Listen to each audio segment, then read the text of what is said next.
एक कहावत आपने जरूर सुनी होगी और वो कहावत है चोर चोर मौसेरे भाई। वैसे तो आप सभी को इसके मायने, इसका अर्थ पता होगा, लेकिन जिन्हें नहीं पता उनके लिए बता देता हूं। इस कहावत का मतलब है कि सिर्फ एक चोर ही दूसरे चोर को पुलिस से पड़ने वाले मार का दर्द महसूस कर सकता है। मुझे आज अचानक ये कहावत कुछ लोगों के ट्वीट्स देखकर याद आ गई। इन ट्वीट्स को एक एक कर आप भी आज देखिए। ये सभी पाकिस्तान के क्रिकेटर्स हैं, बड़े फेमस, जो पूरे ईमान के साथ फिलिस्तीन, गाजा या यूं कहे हमास जैसे आतंकी के साथ खड़े हैं। वो हमास जो एक बेरहम आतंकी संगठन है, ये सभी पाकिस्तानी खिलाड़ी पूरी शिद्दत के साथ उसका साथ देने के लिए तैयार है।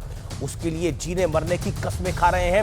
वैसे इन्होंने ऐसा क्यों किया, इस पर आश्चर्य नहीं होना चाहिए। जो देश टेररिज्म की फैक्ट्री हो, जिसने अपने देश में लश्कर तैयबा, हिजबुल मुजाहिदीन और जैश ए मोहम्मद जैसे आतंकी संगठनों को सालों से पाला हो, बनाया हो, वही समझ सकता है कि हमास को हमास बनाने में कितनी मेहनत लगी होगी। जिस पाकिस्तान में ओसामा बिन लादेन की मेहमान नवाजी में कोई कोर कसर नहीं छोड़ी हो, उससे और क्या उम्मीद ही की जा सकती है। पाकिस्तानी खिलाड़ियों के इस प्रोपेगेंडा की शुरुआत सबसे पहले मोहम्मद रिजवान ने की थी, जब उसने मैदान में नमाज पढ़ी और अपनी जीत को गाजा के नाम कर डाला। लेकिन जब भारत पाकिस्तान से मैच में रिजवान को उसी की दवाई पिलाई गई तो पाकिस्तान बिलबिला गया। दरअसल पाकिस्तान जब मैच हारने की कगार पर था, तब उत्साह में भारतीय दर्शकों ने जय श्री राम का नारा लगाने शुरू कर दिए। लेकिन पाकिस्तान को अपनी ही दवा का स्वाद इतना कड़वा लगा कि वो शिकायत करने के लिए आईसीसी तक पहुंच गया। लेकिन इस पर भी उसे मुंह की ही खानी पड़ी। पाकिस्तान के एक और क्रिकेटर दानिश कनेरिया ने पाकिस्तान बोर्ड से सीधा और तीखा सवाल किया। कहा, खेल के मैदान में नमाज की क्या आवश्यकता थी। दरअसल पाकिस्तान जैसा कटोरा छाप देश हमारे साथ ऐसी हरकतें इसलिए कर पाता है क्योंकि इसके लिए हम खुद ही जिम्मेदार हैं।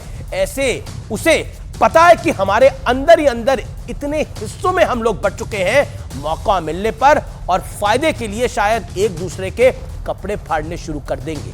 1999 की तस्वीर देखिए। पाकिस्तान के खिलाफ इस मैच में भारत हार गया था, तो मैदान में अल्लाहू अकबर और नाराए तकबीर के नारे लगाए गए थे।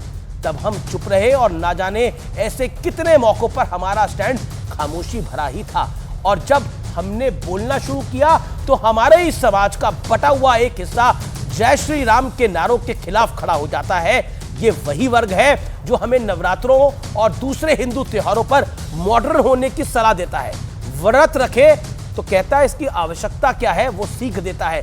पूजा के नियमों को मानने को पुरानी मानसिकता ठहराता है, लेकिन बिना रोजा रखे इफ्तार पार्टियां सेक्युलरिज्म के नाम पर देता है और किसी के न्योते पर उनमें शामिल भी जरूर हो जाता है। याद रखिए, हमारे समाज का बंटवारा हमारा सबसे बड़ा दुश्मन है। दुनिया से अगर मुकाबला करना है तो हमें एकजुट होना पड़ेगा, भारतीय होना पड़ेगा।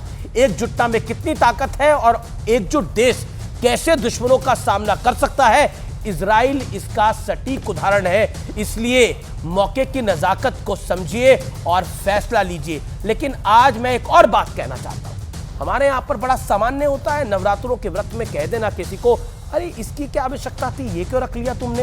या फिर नवरात्रों में कोई परहेज कर रहा है तो बोला इसको क्या करने की जरूरत है, ये तो जय माता दी ग्रुप टाइप है। लेकिन याद करिए, जो व्यक्ति अपने धर्म का ना हो सका वो देश और मुल्क का कैसे होगा। ये विचार बहुत आवश्यक है और ये सामान्य जिंदगी में भी लाना जरूरी है। फिलहाल आर पार को यहीं समाप्त करते हैं। नमस्कार।